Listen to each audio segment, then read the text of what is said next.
ദിവസം സ്കൂളിൽ നിന്ന് ഫുഡ് കഴിച്ചപ്പോൾ കുഞ്ഞിൻ്റെ ഇത് മൂന്നും മടുത്തു കേട്ടോ. അവിടുന്ന് എനിക്ക് ഫുഡ് കഴിക്കാൻ വയ്യമ്മച്ചിയെ ഞാൻ വീട്ടിലേക്ക് വരാമെന്നും പറഞ്ഞിട്ടുള്ള പോക്കാണ്. അപ്പോൾ എന്തായാലും ഇന്ന് വരുമ്പോൾ ഗീ റൈസും ചിക്കൻ കറി എന്തായാലും വേണമെന്നൊക്കെ പറഞ്ഞിട്ടുണ്ട്.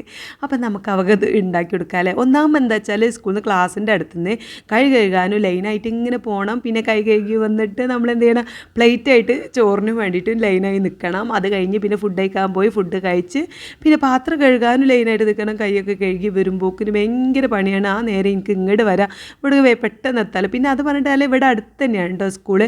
നീനും ഇതും ഒക്കെ ആ സ്കൂളിൽ തന്നെ പഠിച്ചിട്ടുണ്ടായിരുന്നു. അവരൊക്കെ ഉച്ചയ്ക്ക് ചോറ് കഴിക്കാൻ ഇങ്ങോട്ട് വരലായിരുന്നു കേട്ടോ. ഒരു എത്രയല്ല, നീനും 5ാം ക്ലാസ്സിൽ അവിടുന്ന് 5, 6, 7, 8, 9, 10, +1, +2 വരെ അവിടെയായിരുന്നു. മോള് പിന്നെ 8ാം ക്ലാസ്സിൽ നിന്നായിരുന്നു കേട്ടോ. 8ാം ക്ലാസ് മുതൽ 2-3 വർഷം അവളും അവിടെ പഠിച്ചിട്ടുള്ളൂ. അപ്പോൾ അങ്ങനെയൊക്കെ അവരൊക്കെ അങ്ങോട്ട് വന്ന് ഫുഡ് കഴിക്കലായിരുന്നു. അപ്പോൾ ഞാൻ പറഞ്ഞു ഈ ഇങ്ങോട്ട് പോരും. പിന്നെ അതുമല്ല നമുക്ക് വേറെ ആരുമില്ലല്ലോ, ഞാനും എൻ്റെ കെട്ടിയനും മാത്രമേ ഉള്ളൂ. അപ്പോൾ ആരെങ്കിലും നമുക്ക് മക്കളെ ഫുഡ് കഴിക്കാൻ വരുമ്പോൾ ഒരു എന്തെങ്കിലുമൊക്കെ ഉണ്ടാക്കണം എന്നൊക്കെ തോന്നുമല്ലോ. അപ്പോൾ ഞാൻ ഇങ്ങോട്ട് പോരും എന്നൊക്കെ പറഞ്ഞ് അങ്ങനെ ഇപ്പോൾ ഇന്ന് എന്തായാലും നെയ്ച്ചോറും ചിക്കനും വേണമെന്നൊക്കെ പറഞ്ഞ് അവൾ പോയത്. അപ്പോൾ ഞാൻ കരുതി നെയ്ച്ചോറ് വേറെ ചിക്കൻ കറി വേറെ അങ്ങനെ സെപ്പറേറ്റ് ഉണ്ടാക്കി സമയം കളയണ്ടല്ലോ എന്ന് കരുതിയിട്ട് വേഗം ഒരു തട്ടിക്കുട്ടി ബിരിയാണി ഉണ്ടാക്കി.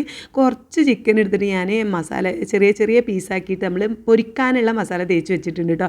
ഇങ്ങനെ ഈ നല്ല ഇറച്ചി പോലെയുള്ള ഭാഗങ്ങളൊക്കെ എടുത്ത് മസാല പറ്റി കുഞ്ഞു കുഞ്ഞു കഷ്ണാക്കിയിട്ട് പൊരിക്കണതാട്ടോ ഇഷ്ടം. അപ്പോൾ ഞാൻ അതങ്ങനെ മസാല തേച്ച് വെച്ചു. ബാക്കി എല്ലിൻ്റെ പോലെയുള്ള ഭാഗങ്ങൾ, ലിവർ അങ്ങനെയുള്ളതൊക്കെ വേറെ കറിയൊക്കെ വെക്കാൻ വേണ്ടിയിട്ട് സെപ്പറേറ്റ് ആക്കി വെച്ചു. അതിൽ നിന്ന് കുറച്ച് കഷ്ണം എടുത്തിട്ട് ഞാനൊരു എന്താ പറയുക, ഒരു ഈ കൂട്ട് ഒന്നായിട്ട് ഇട്ടിട്ടുള്ള കപ്സ പോലെയുള്ള ചോറിലെ കപ്സയല്ല, നമ്മൾ ഉള്ളിയൊക്കെ വാട്ടി ഉള്ളി തക്കാളിയൊക്കെ വാട്ടി മസാലപ്പൊടികളൊക്കെ ഇട്ട് അതിലേക്ക് തന്നെ ചിക്കനും ഇട്ടിട്ട് പിന്നെ അതിലേക്ക് നമ്മൾ വെള്ളം പാർന്ന് ഒക്കെ കൂടെ മിക്സ് ആക്കിയിട്ടുള്ളൊരു മുട്ടച്ചോറ് തക്കാളി ചോറ് എന്നൊക്കെ പറയില്ല, അത് ചിക്കനും കൂടി ഇടുമ്പോൾ ഒന്നും കൂടി ടേസ്റ്റിൻ്റെ ഉറപ്പാണല്ലോ. ചിക്കൻ ഇടുമ്പോൾ എന്തായാലും നമുക്കൊരു ടേസ്റ്റ് കൂടുമല്ലോ.